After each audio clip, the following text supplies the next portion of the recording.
All right, everyone, I don't know if you heard, but Venezuelans right now are going to the polls in their election, and they're probably going to re-elect Maduro mainly because the opposition isn't really allowed to campaign or do anything without getting beaten by the police.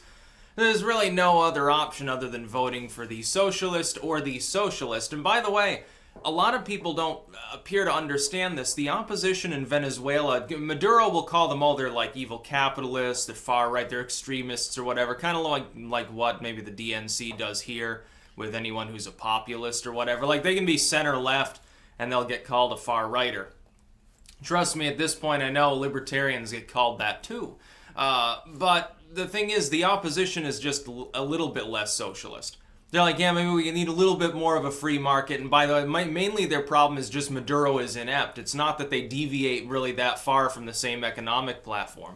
So I don't know why anyone would want to vote for the opposition anyway. It's not like they have an actual right-wing party anywhere in Venezuela. There's barely a right-wing party anywhere in all of South America. But here's the thing. Now it's a funny situation because protests are actually apparently fairly scant, and the reason why may surprise you. It's not because people are demoralized, it's that they've left the country. Apparently, of the sort of student groups that were basically doing the protesting in the urban areas, for the most part, and not entirely, but for the most part. A large proportion, more than half of them, have just left the country. That is, they have left for Colombia, for Brazil, probably some have come to the U.S., they're like, basically, fuck it, there's nothing to be done. It's basically the government is run by inept people. Insane people, butcherous, violent individuals down there. By the way, government should be benevolent, it needs more power, and then you get a Venezuelan situation.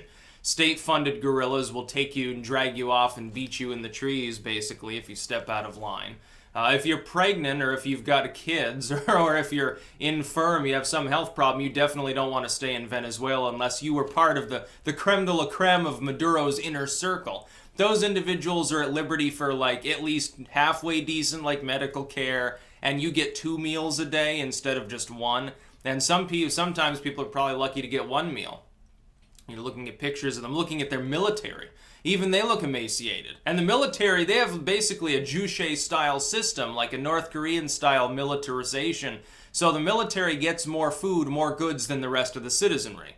And they have to, march around and drill and stuff, so they need more calories. They look totally, when you look at pictures of them, they look totally emaciated. The oil workers, oil being the main part of their economy, that's 90% of all the income, they look like they're just absolutely starving. It's a nation, it looks like a scene from Fallout that involves ghouls at this point, looking at pictures of these people. You've got empty streets and polling places because people are like, fuck it. A lot of people just won't vote. They know the opposition, even if the opposition got 99% of the vote, Maduro would declare the election to be irrelevant. He would say, well, the evil capitalists fudged the voting machines. I'm still in office. Declare a state of emergency and then go beat on people if they disagree. You're not going to get rid of him. This is the way that a hardcore socialist works. They know his policies can't stand on their own. He has to use violence to stay in power. Under a proper Republican system of government, he would be out. He already would have been removed from power by the legislative body there, and or would never get reelected. He'd get 2 votes, and both of them would be him.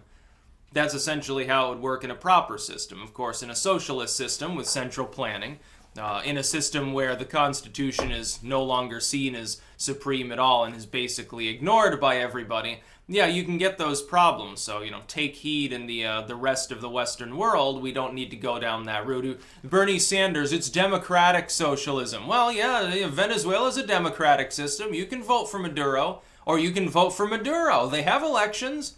They're not fair, but you're sitting here talking about the 2016 election supposedly being unfair. Trust me, it was nice and fair.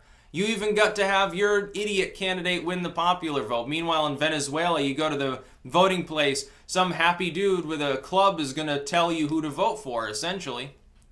You've got several provinces in Venezuela that are just shy of open rebellion at this point. But then you get to the point where people are so beaten down and things are so miserable, they just leave. They're like, well, yeah, there's a faction of people that will always stand up against tyranny. The larger faction of people will at least make an attempt to flee. Maduro, the one thing Maduro has done right is he's apparently not doing that much to stop people from leaving the country.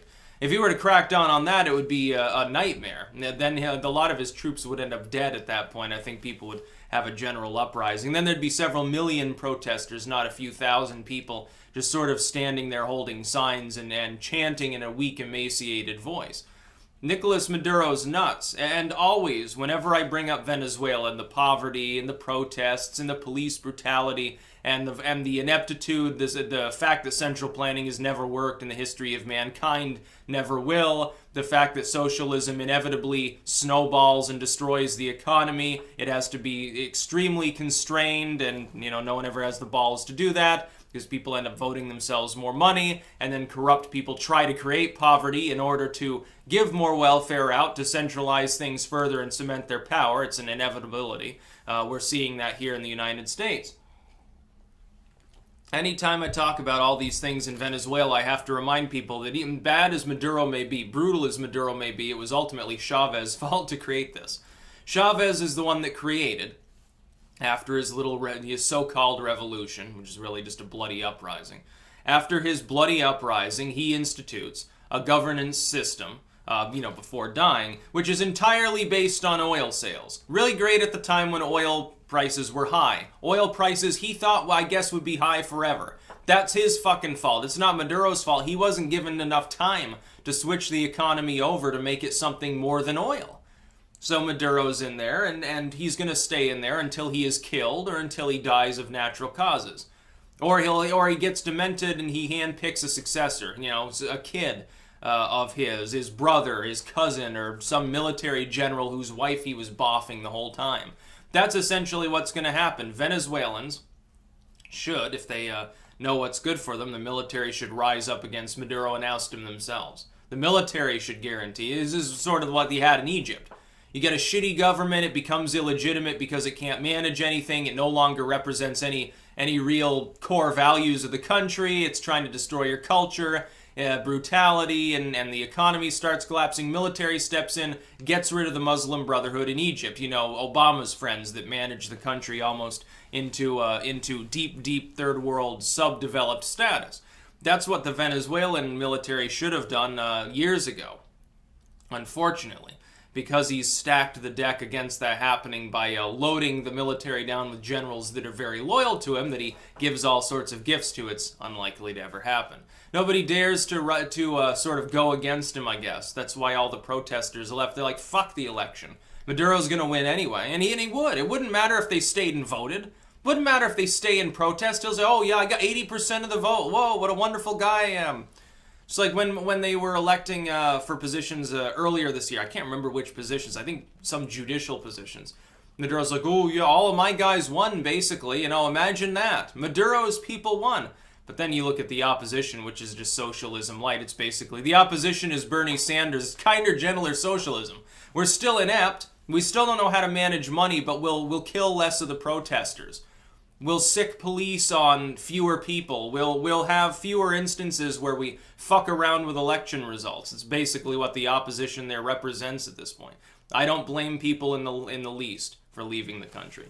That's about all. Peace out.